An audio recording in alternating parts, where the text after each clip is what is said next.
that they banned in the first phase in Game 1, the Pantheon and the Varus, they're going to stay there. The only one missing is the Vi. Yeah, the Vi Poppy trade is kind of prime real estate right now with the Annie gone. I really do think that these junglers are going to be the priority. The question is, though, like, do you necessarily want to prioritize the Vi knowing that that Poppy is open? And so that means that for Gen.G, what is that first pick going to be? We know we've seen Galio be very valuable, but mainly as an answer into the Rumble. So now that the Rumble's gone, do you consider taking the Galio away in this series in-game so that you can potentially increase the value of Rumble later on in the series? Yeah, it will be really interesting. Azir going to be the final ban here. We have to see how high is the Vi priority going to be in this series. Are they willing to actually lock it in? Instead, it is going to be the Ryze, and I do prefer, we've seen a lot of Ryze versus Ahri Vi, and I really do kind of prefer the Ryze side of it, simply because you naturally become so tanky with the builds that we are seeing that it is very difficult in the later stages of the game, even with a good engage, sometimes to be able to burst down these Ryzes, because we're just seeing Roa, Archangels into Zhonyas. So your time where you have to get ahead is pretty limited. Like, you really have to be able to push the pace in the early game to actually focus down this Ryze.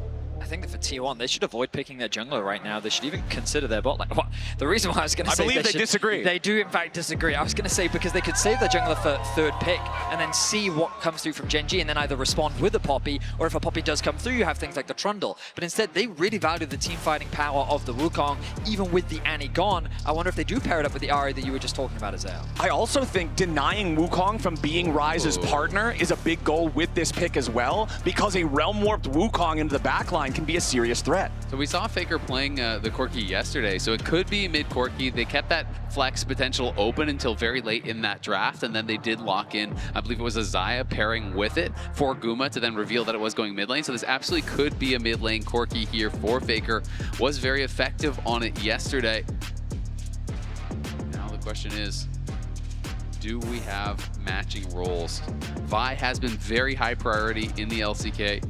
And is going to be prized very highly once again here for Canyon. But you could see the stats came up on the screen. 6 wins, 10 losses here so far at MSI. Very popular pick, but not necessarily a high win rate. Not a high win rate, but you know what Canyon's win rate is on this split? 100%. Okay, and that's a little bit higher than the win rate of other people. In that context. So you can say Vi not performing that well, and I would ask you the question, was Canyon playing it? All right, fair enough. You know what? Fair play. Good counter argument. Yeah, fair would hold up in court. You're like, I tried out the Vi, it wasn't that good. I'm like, are you Canyon? You're like, my mistake. I apologize. The flowchart, the classic flowchart. Easy stuff. We do have the Sion locked in for Kiin there in the top lane. So 2 unstoppable ultis here for the front line of Gen.G in Game 2. I mean, we haven't seen, with things like the Gwen gone and the Jax gone, we haven't seen many carry answers into things like Sion. Normally we see some sort of tanky response. We could potentially see something, oh, never mind, we're seeing a Galio locked in, and we have to assume that this is going into the mid lane. It could also be potential support, but I do think it is more likely that it is going to be in that mid lane. Sometimes you can see some of these kind of aggressive pairings. You know, Galio does do a decent amount of damage in the early levels, so sometimes I have seen pairings like that Corki Galio down to the bot lane, but we are kind of operating on the assumption that this would be a Galio in the mid lane and Corki for Guma. I mean, Galio Wukong is also a very nasty combination. Wukong goes in, first knock-up from Cyclone, second knock-up is Heroic Entrance, third knock-up is Cyclone 2. You're just getting juggled around with very little chance to respond. Very powerful combo in the scraps, as we do see double AD carry bans from T1 in the second half. The Kai'Sa and Xayah banned away, while Gen.G are getting rid of one of those potential carry top laners that could be played into the Sion. They don't want to see Doran Zambesa. Yeah, and both these bans here for T1 make a lot of sense. Kai'Sa obviously as a pairing with the dive, and Xayah as someone who can actually survive the dive. The other option, if you are looking for something that is defensive, we have seen Senna. Jhin obviously is already gone, and then Ezreal. Those are kind of some of the ones that I do think can both work well with and against dive. So those are potential options here for Ruler. And again, you know, even more ability to flex things around. Like, this could be Poppy support, this could be Poppy top. Like, there is a lot of flexibility here with the T1 draft that is keeping things pretty spicy, honestly. It's always the question of, are they cooking so hard that it's insane brain and like they've completely outdrafted, or have they cooked a little too much? Because the question outdrafted their opponents or themselves. Exactly, that is ultimately the question. Sure, Poppy can be very good into the Vi specifically, and I guess you could argue that by prioritizing these other bans, T1 have opened themselves up to get this potential counter. Gen.G just rounding things out with a little bit more scaling. the Senna in the bot side of the map with follow-up engage from the Nautilus means that they've got good CC, good front to back, and good late game insurance. Yeah, I actually really like it. As you said, good front to back does help, with the dive. You're sending in that buy, this eye on the Nautilus into the back line here, and it's gonna be Camille in the top lane. Doran had a spectacular performance, I remember, from playoffs here, in the MSI qualifier, stole an Otacon away with the primed Q3 on the Camille, was really sick. So it will be Poppy support, it will be Faker playing the Galio mid. But again, Ruler on 100% win rate Senna, Canyon on 100% win rate Vi. I mean, GenG wins a lot, so they have some pretty good win rates, but I feel like this comp for GenG is absolute comfort. I was really hoping we'd have a little bit more time to talk about the potential Camille, because we were just kind of fishing about it, looking at the potential picks that Doran could go for Azael, and then just like that, he slams it. The moment that 5th pick was available, they lock in this Camille. Galio, Camille, I mean, this combo has been around for so long in League now. It gives you so much backline dive access, and we thought that GenG's composition was about the dive. Well, T1 said, you know what, we'll do you one better. You try to dive us, not only do we have ways to dive back, but we've also got the Galio to assist with the dive or to provide peel. And it's going to become a question of which AD carry can survive the longest, because those two will be the main targets in these crazy team fights. And I talked about some of the success that obviously the GenG members were having on their champion pairings, and Doran has won all 3 of the games that he did actually play on the Camille this split, including that one that I was mentioning, from the MSI qualifier run.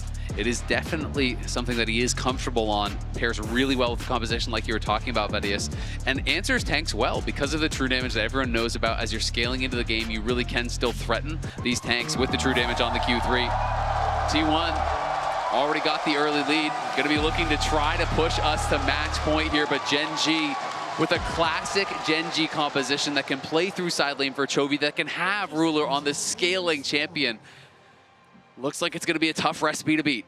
All right, Team Runes on your screen again, and once more, just like game number 1, it supports with Summoner's Spellbook, but as we wait for the action to start here on the Rift, Lore is standing by for an interview with Pobelter and Lorlo.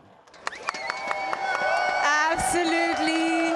Some familiar faces here with the crowd. How are you guys doing? I'm freaking excited. So you were leaving the mood, the atmosphere here during game 1. How was it being with the crowd? It's great. I mean, I think most people in the crowd are rooting for T1, so when they won, everyone was really excited. Who are you rooting for? I'm T1 fan for sure. Okay, T1 fan. You were telling me that you think T1 has the better draft. What are we looking at here? I'm mainly looking at Faker's Galio. It's an OG pick from him, and they have the Camille dive comp. Honestly, I'm looking at the Camille and Galio combo. Pobelter, any comments on that? I think GenG is the better draft, actually, because they have 4 bruisers. Everyone besides Senna is really hard to kill, and they have low DPS on T1. But T1, I mean, Faker Galio just has, like, plot armor or something. All right, let's see how this one goes, guys. Thank you so much. Casters, over to you. For anybody who might not remember that plot armor he's talking about, remember just last year at the World Finals, Game 5 against BLG, Faker's Galio surviving in impossible situations. This guy is so good on this champion, and we will see if he can pull it off here against the GenG comp.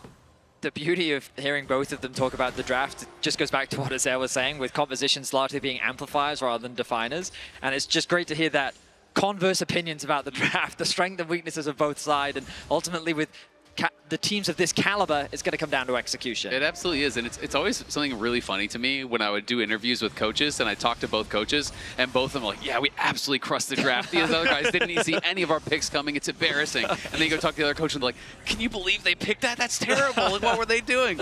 And so even at the highest level, people have such diverging opinions on what is more important. Is it scaling? Is it side laning? Should you be playing for engage? Should you be playing for champions that have early dominance? And so it does make it so interesting, and it makes drafting so difficult for these coaches, where I feel like they've been able to shine more than ever because of Fearless and because the complexity has been ramped up in the draft so much as a result.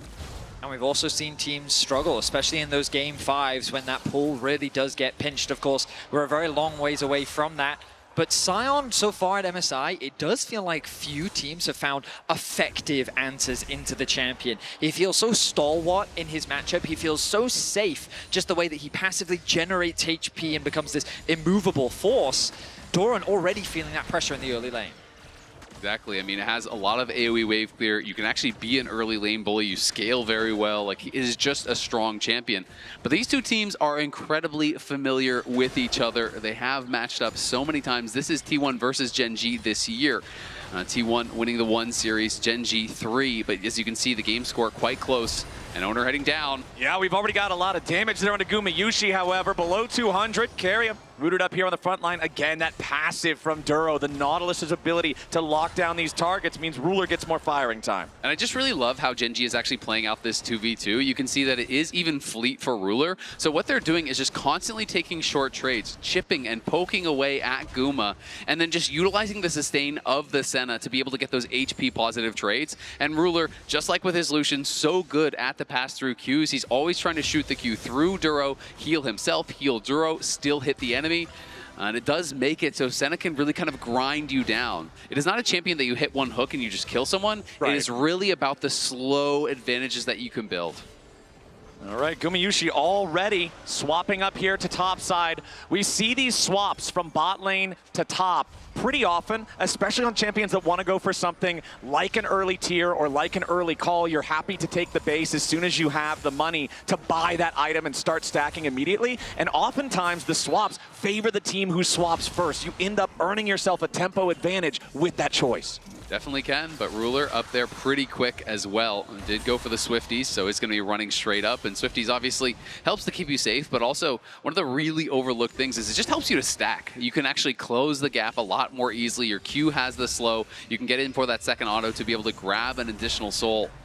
There's so much of the power here of Senna, especially with these modern builds where people are going Shiv rapid fire. You need the AD from souls to actually have any sort of a punch behind your autos.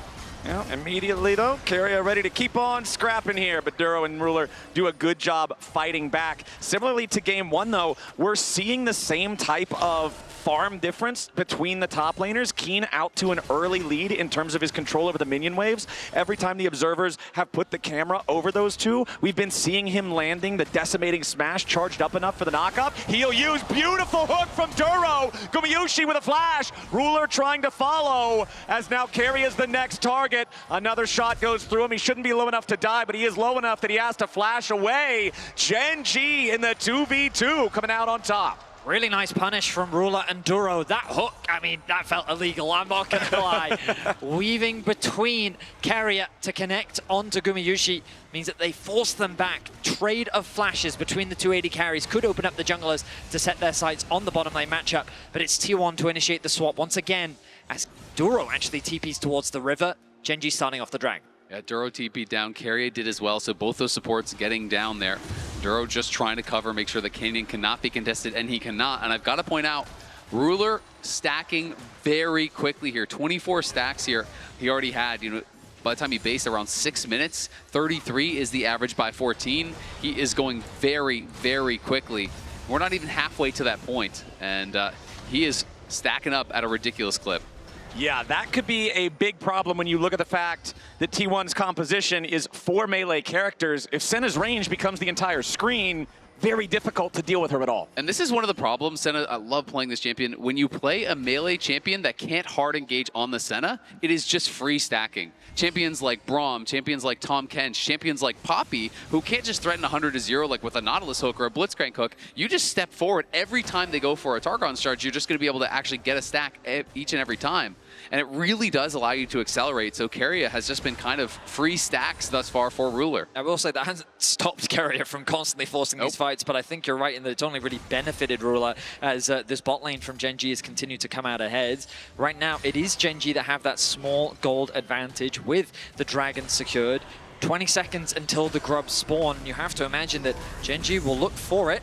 Immediately though, engage coming out from Kiin down here on the bottom side. Remember the Gumayusi has no flash. Kiin just going in, beats him over the head with the hammer. It's a solo kill, first blood for the Gen.G top lane. It's the bossy special, the solo bolo there on the Sion, not to be underestimated. Knew the summoners were down, finds the angle and just knocks down Guma.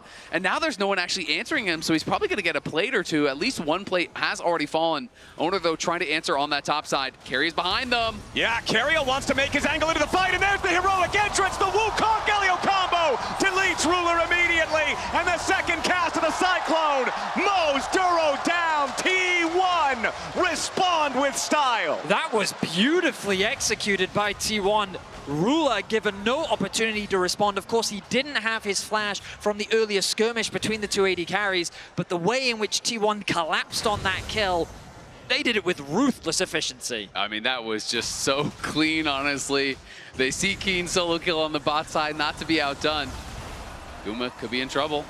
Yeah, a lot of danger there. The Dawning Shadow doesn't hit him, so critically not low enough towards that 0 HP mark as Canyon forces Oner back out of the grub pit. It's still 2 grubs over the side of T1 though. Doran ready to go in, wants to chase after Canyon. Faker and Oner dealing with Duro off to the side as another Nimbus strikes, ready to set it up with a Justice Punch, knocking him up into the air, and Oner ready to knock him right back down. Feet of Warfare, 3 kills, T1.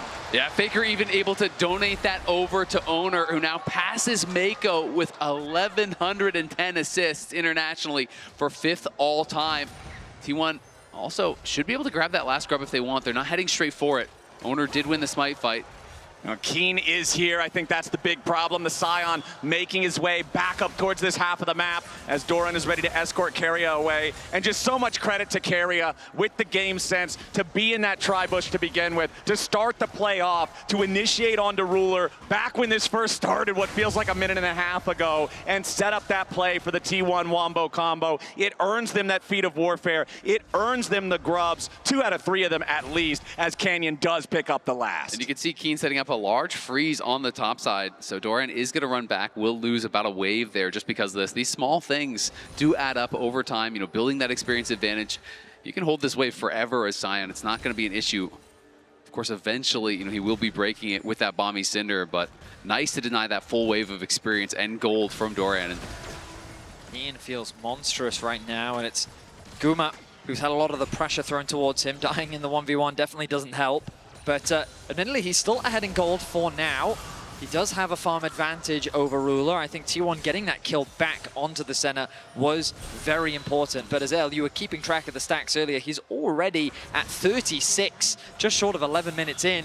And I mean, Ruler is by far and away ahead of pace. Way ahead of pace. I mean, the average stacks at 14 is 33.7 here at MSI. So, of course, he is already a couple above that with 3 minutes to spare to meet that clip. And generally speaking, the faster you stack, the faster you continue to stack, because every 20 stacks, the range goes up. It gets easier and easier and easier to hit and collect those souls, and Ruler is doing an incredible job at that so far. And chovy going to be able to get out to those side lanes now, of course, working in towards the Roa and the Archangels. This could be a play for GenG though. Kiin gonna start it off here after Doran interrupts the hook shot, and Canyon's ready to show up to seal the deal. Kiin started walking away, I think trying to give the kill to Canyon, but still ends up taking it himself. So that'll be a Sion 2-0 now. Kiin set to be a big brick wall for GenG. T1 on the cross map though. They will equalize the dragons. Chovy wisely tries to push out that bot wave before Faker can respond, so he's going to be safe on the weak side. Going to start moving through his bot side jungle as Canyon even steals away the Raptors. So GenG looking to be as proactive as possible after securing that kill, and they actually swing the gold back to neutral. T1 now only 1 objective away there from claiming the feats. If they can get this Herald or the next Dragon, it would be theirs. Of course, if they can grab a first tower before that, also would be theirs. So GenG gonna have to defend these pretty hard. One big thing that just came online here, Trinity Force plus level 9 for Oner's Wukong. This is a big power spike for this champion. Considering Oner has been a part of all of the kills so far here for T1, I expect them to be confident for any play they want to look for now with him hitting this big power spike. I mean, Kiin as well, you're looking on the other side. He is the gold lead for GenG. And this guy is going to become a brick wall. There are 4 melee champions over on the other side, and you know, it is going to be very difficult to actually fight past Kiin and to ignore him in these fights, to try to get in towards the Senna, in towards the Ryze, which is going to be the job that they have to accomplish. And the current game state for him, this window where he has his first tank item fully completed, which has a lower price point than the very expensive Trinity Force, it's so obnoxious for Doran to try to deal with on that Camille, just with Trinity pieces into the Sunfire Aegis, as that individual gold lead for Kiin is almost up to 1,000. And you can see Doran tries to kick him. He does more damage to himself because of the immolate, as now this could be a nice catch. Duro slammed to the wall by Keria, forced to get away there, trying to not give away too much HP to the T1 ambush. Losing both summoners ahead of Herald is going to make a potential contest very difficult for Gen.G. Chovy and Canyon hovering on the bot side of the map. Faker has that spidey sense, though, is aware of the possible collapse. Canyon is committed to the play, though. He's hovering around. It looks like Faker is not expecting this. Okay, let's see if the Galio can get away from it. Faker does have his flash. He'll just use the taunt to make a little bit of space. He barely takes any damage at all. Now Keria and Oner are ready to show up. There's no counterpunch available, though. Chovy and Canyon can make enough distance. They've got Duro coming up behind them. Neither side gets a whole lot of anything as we look back up at the top lane, and it's the same story one more time. Kiin has control over the 1v1 matchup. Yeah, I mean, Kiin is just looking so strong right now. Doran just trying to get enough gold for a Triforce before he bases, because he doesn't want to TP back without it, but he is getting so low. With the turret, Doran almost wins the trade. I mean, he's in dive range now. He's got to be so careful. If Kiin hits him with an ult, he's going to die. Kiin walking forward, but runs out of minions before he can continue to posture more aggressively. You can see Duro walking up to this topside river. The Herald is going to spawn in 20 seconds. The Scuttle Crab is also about to spawn in the top river. This is very important to try to control if you know that Herald fight is upcoming. Faker now trying to deal with Kiin Sion that has stacked mostly armor as Keria and Gumayusi are going in. Ruler under a little bit of pressure, but he roots up Guma. Fires back with a little bit of damage as Gumayusi continues trying to escape. Has to flash. Doran's made his way into the back line. He wants to go after Canyon. Oner engages here with the Cyclone. Followed up with a Hextech ultimatum with the Dawning Shadows ready to back him up. Canyon staying alive, but T1 gets the kill and Gumayusi gets paid. A close exchange, but it's T1 that get themselves the kill onto Canyon. Guma was forced to flash very early because of his positioning. Oh, a bit of danger for Doran. Doran, rune prisoned up immediately. Flash over the wall from Duro for the dredge line. Doran down means Gen.G now have the opportunity to make an aggressive move. You can see the blue pings coming out in this topside river onto the Herald pit. Canyon is now back on the map. He's running up towards the objective, and the rest of Gen.G are happy to start this up. Yeah, this is going to be so big. I mean, not only do you deny the objective from T1, but it almost guarantees you the first tower as well. You can see that top lane tower is already a little bit low. So is the bot lane one. Kiin has had the push non-stop. And as a result, this could mean feats of strength go the way of Gen.G. We'll see if they can actually claim it. They would need first tower plus one additional objective. And they definitely have the edge for the first tower. Yeah, and I feel like that's what makes this so fun. T1 have already claimed Feat of Warfare. First tower should, by all measures, go over to Gen.G, and they're both at 2 neutral objectives, which means this next dragon, spawning in just 30 seconds, has even more importance. It's also Faker, we haven't talked about the fact he is solo AP, so he is going to be building pure AP on the Galio so far. He already has the Leandries. Going to be likely building in towards Azonia's second is what I would expect here. Just to be able to go in for those aggressive plays, flash on the back line, have that stasis to stay safe. Because they need to be able to pressure Ruler and Chovy in these fights, or they're just not going to have success. Doran finally ticking over to level 11, but also that Leandry's just doing wonders into all the HP that Kiin has built for himself, meaning that these side lanes are a little bit more favorable for T1, even if Gen.G still generate this pressure. The Dragon is now alive. It's T1 with fantastic vision coverage around the bot side of the map. The contest for that mid-wave control is there as Canyon threatens to shadow Chovy looking for a pick. Yeah, Doran trying to make sure that he doesn't get caught out here. Not too worried about Chovy's Ryze with nobody else in range to back it up, but it is still the bottom side river control that belongs to T1. Already, they started up the Drake, they've pulled it out. Oner taking care of that one alongside Gumayusi as Doran's just gonna get dove on. It's Canyon ready to start it, Chovy ready to finish it. T1 have lost their top laner, and Gen.G get the job done before the Drake can be claimed. That means Gen.G now automatically take control over the river. T1 is forced to retreat, and the objective will go to Gen.G. T1 win a fight in mid lane, but Gen.G find a pick onto Doran. Bot side of the map, T1 have priority over the Dragon, but Gen.G find a pick onto Doran. Their game plan is very much to punish this Camille at every opportunity, and it is working. They now lead in Dragons, they secure that Feat of Warfare, and they are so close to securing the first tower of the game. And I just think it's so intelligent because the Camille is such a core piece of this composition. It's not just about a 1v1 or anything like that.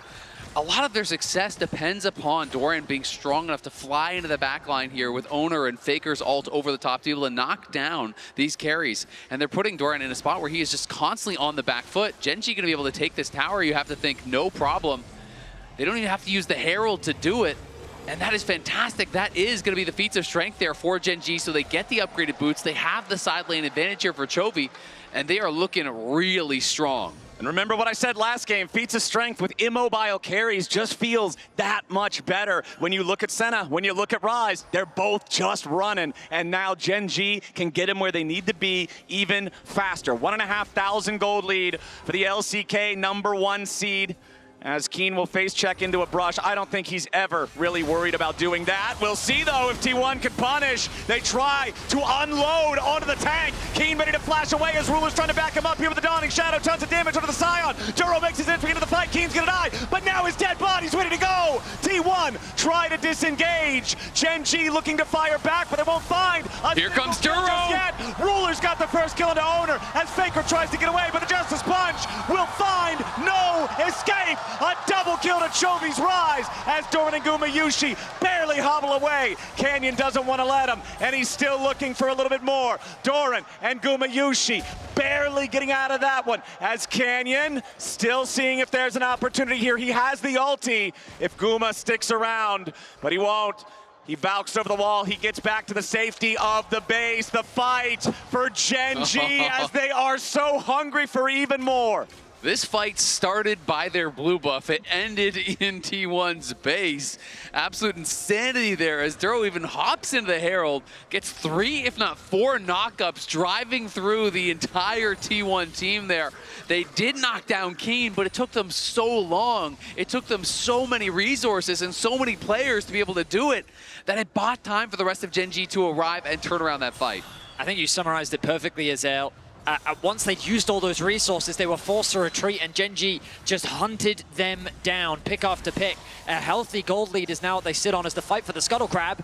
Ooh, Doran takes it. Kiin might be really hard to kill, but he's not a very effective crabber at this point in the game.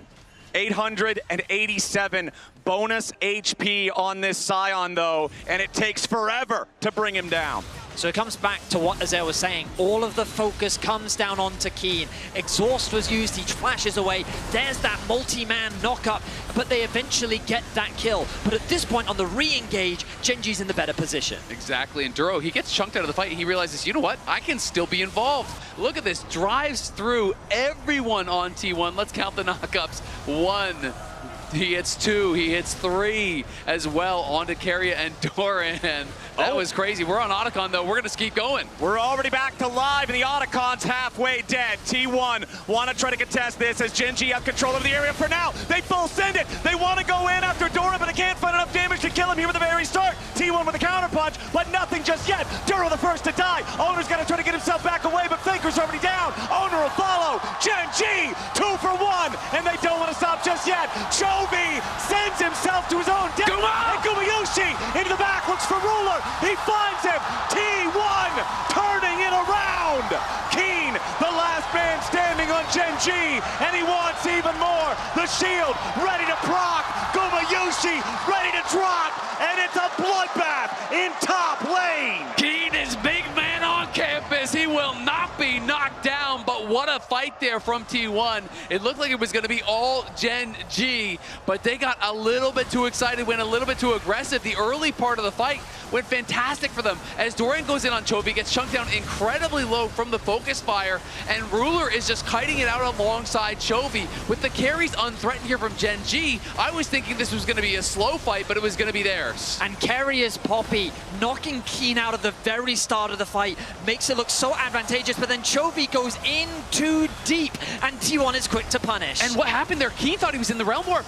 He stepped just barely out of it. He was too far. He thought he was on the very edge. So chovy thought he was going in with the Sion. He shows up by himself, gets burst down, then Guma flashes on a Ruler, knocks him down, turns around what could have been a disaster there, but tiny differences. If Kiin was in that realm warp, it could look pretty different. And the biggest takeaway from this fight, is Kiin is the raid boss in this game. Yes. T1 will need to find a way to get through him, and you can see the Corki damage.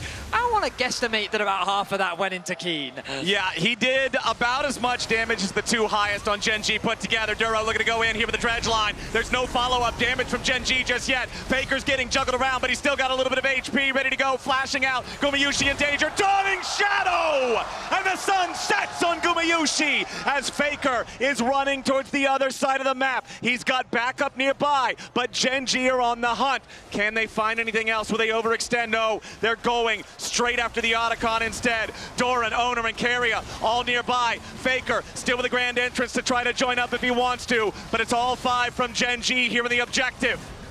They don't have Gumayusi here. Oh, that Keria, he wanted to find the Keeper's verdict to try to make it a fair fight, to try to give T1 a chance, but they won't get it. A nice flash to dodge that potential ulti as now Doran gets found out. Kiin doesn't hit him with an estimating smash. Duro still walking over here on the Nautilus. The ulti's not available, but Vyze is immediately into the dredge line to follow. Doran's gonna hex tech ultimatum, but the only ultimatum is you're getting out of here. GenG, 13 kills. It all starts with chovy finding a TP flank behind Gumayusi to find the AD carry isolated and convert it into a pick.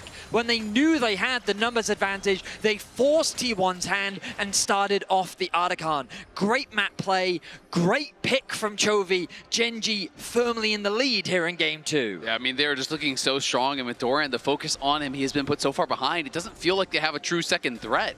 It's pretty much Guma versus the world. Like, his damage is the only one that seems like it's doing anything to Kiin right now. Faker, of course, is building AP. He has the Riftmaker as that second item. Yeah. Oner's on 2 items as well, but it's just not going to be enough to ever threaten Kiin.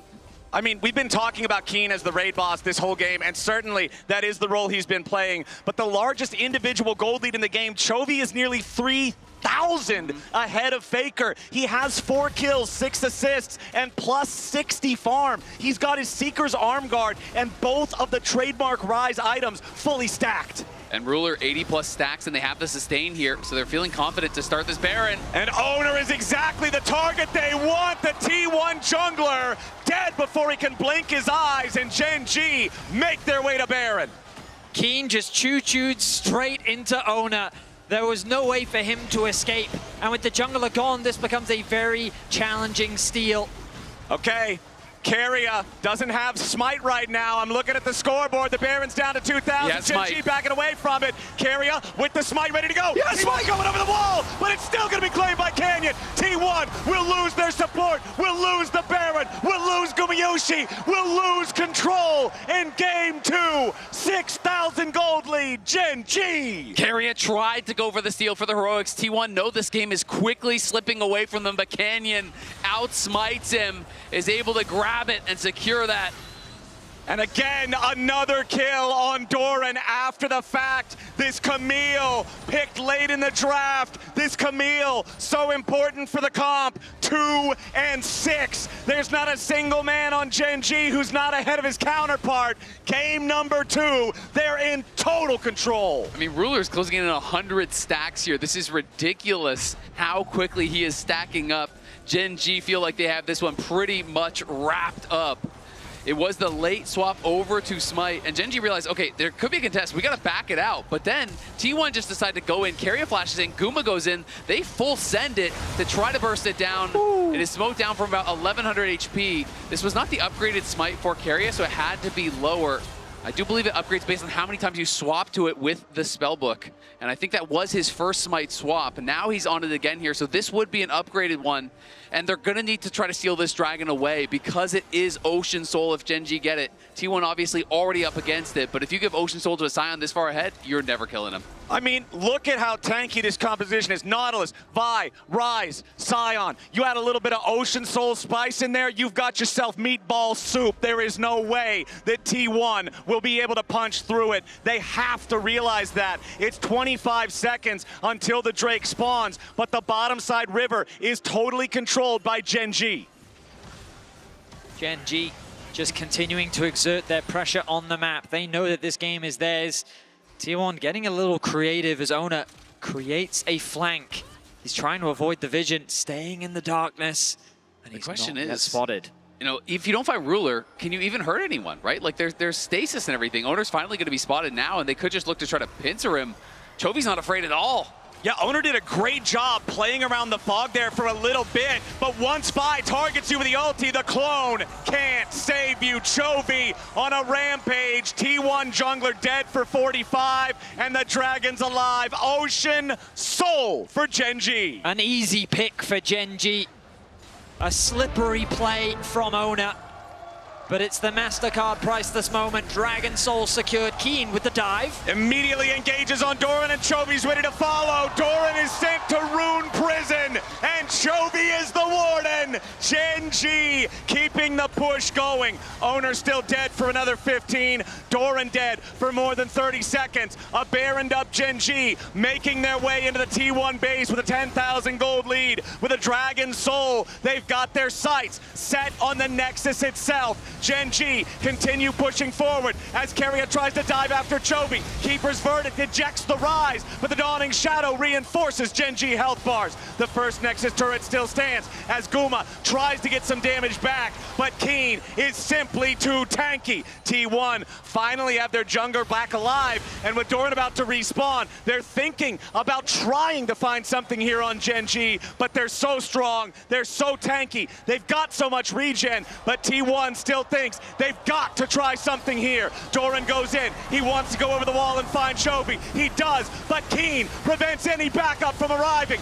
Faker with a grand entrance, but it's only from his own exit. Doran is already down. Faker's about to follow as Kiin is not even dented. Still damage from Oner, but nothing worth mentioning. A double for GenG. It's only Keria left, and he won't last long. One last shot from Ruler rules out any chance of a T1 stall, and GenG march it into the base. Exceptional protection as T1 desperately tried to find something back, but it was not enough. Nexus turrets are just a formality at this point. GenG with the tanky comp strikes back in game 2. It was absolute comfort there for GenG in game 2, and they showed why some of these champions are undefeated. It was perfection from Ruler here on the Senna, stacking it up. Kiin, a massive difference maker. He just took over early. It's over to the desk to find out what they think. Well, Chovy